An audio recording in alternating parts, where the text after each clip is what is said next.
Hello everyone, welcome to Scorched Earth Toys at anymoon.com's review of Takatoku's 1/5700 scale SDF-1.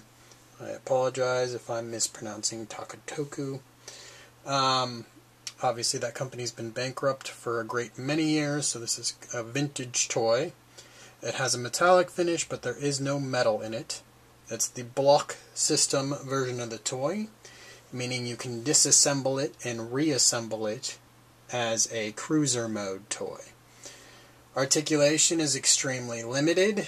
You can't, for example, bring the gun booms down to get a firing pose. Obviously there's a lot of metallic finish to it, including these nice stickers on top of both the Daedalus and Prometheus. Since it is just attached via a number of pegs, you can move parts,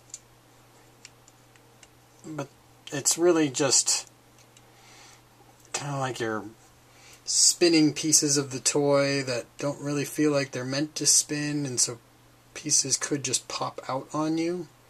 It's very awkward. It's not a fun toy to play with. It would just be something you pose on your shelf somewhere, probably with some other vintage toys.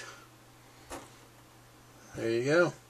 So that's pretty much all you can do with Batroid mode, is kind of move the legs on their pegs. Here, I'll just show you. That's a pegged in piece. So you always got a little back and forth with both of those.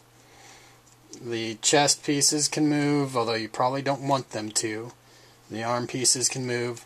There is no elbow joint, and obviously the head isn't going to move. The gun booms don't come down, as I mentioned earlier. No rotating turrets. It pretty much is just what you see. Alright, let's check out cruiser mode and wrap up with some final thoughts. Alright, here is cruiser mode. The toy is disassembled when in attack mode, and then reassembled into this configuration. There's lots of little stuff that doesn't quite happen properly. The most notable is that the bridge and the radar array do not split like they're supposed to. Otherwise, things on mine are holding together great. The shiny material tends to make the pegs a little thicker. I imagine brand new, it made it kind of difficult to put this toy all together. But at this stage, this toy has been put together a few different times. Everything slides together and holds its shape pretty well, as you can see as I spin it around on this display base. Certain things are kind of letting gravity take over. If I push it in, it'll be much better.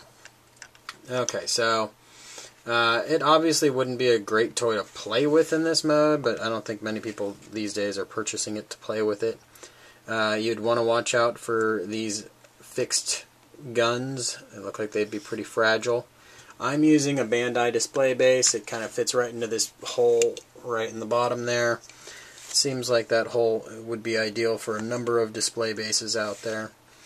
But that's pretty much all there is to it. It's a unique display item, but not a particularly good toy, and not a particularly good display item. I think it really only ought to appeal to hardcore SDF-1 collectors, completists probably.